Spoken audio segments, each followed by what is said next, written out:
ଜୟ ଶ୍ରୀ ଜଗନ୍ନାଥ ସାଙ୍ଗମାନେ, ପୁଣି ଏକ ନ୍ୟୁ ମିନି ବ୍ଲଗକୁ ଆପଣ ସ୍ୱାଗତ କରୁଛି। ତ ଆଜି ମୋ ଭାଇ ଓ ଭଉଣୀ ଆସୁଛନ୍ତି ହଳଦୀ ଗୁଡ଼ ଧୋଇବା ପାଇଁ, ସେଥିପାଇଁ ସକାଳର ଖାଇବା ହେଇଛି ପୁରୀ। ତ ପୁରୀ ସହିତ ଖାଲି ପୁରୀ ହେଲେ ଚଳିବନି, ତାପରେ ପକୁଡ଼ି ତରକାରୀ ହେଇଛି। ତ ପକୁଡ଼ି ଦେଖନ୍ତୁ କିଭଳି ଦେଖାଯାଉଛି ପକୁଡ଼ି। ତ ପକୁଡ଼ି ଗରମ ଗରମ ଛଣାଯାଇଛି। ତ ପକୁଡ଼ି ପରେ ହେଇଛି ତରକାରୀ, ନାଲି ନାଲି ମଟର ତରକାରୀ।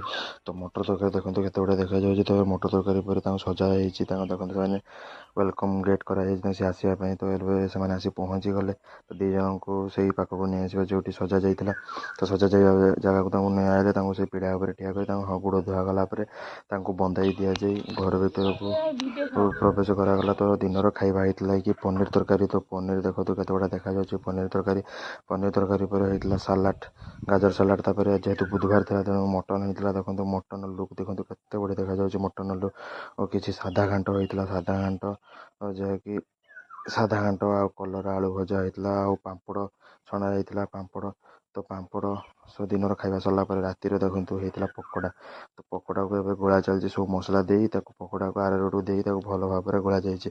ପକୋଡ଼ାକୁ ଗୋଳା ଗଲା ପରେ ତାକୁ ଆମେ ତେଲ ଗରମ ହେଇଛି କରେଇରେ, ତ ଏବେ ତାକୁ ଆମେ ତେଲରେ ପକାଇ ଫ୍ରାଏ କରିବା। ଦେଖନ୍ତୁ ଏବେ ଆମେ ତେଲରେ ପକାଇଲା ପରେ ତାର ଲୁକ୍ ଦେଖନ୍ତୁ କେତେ ଗୁଡ଼ା ଦେଖାଯାଉଛି।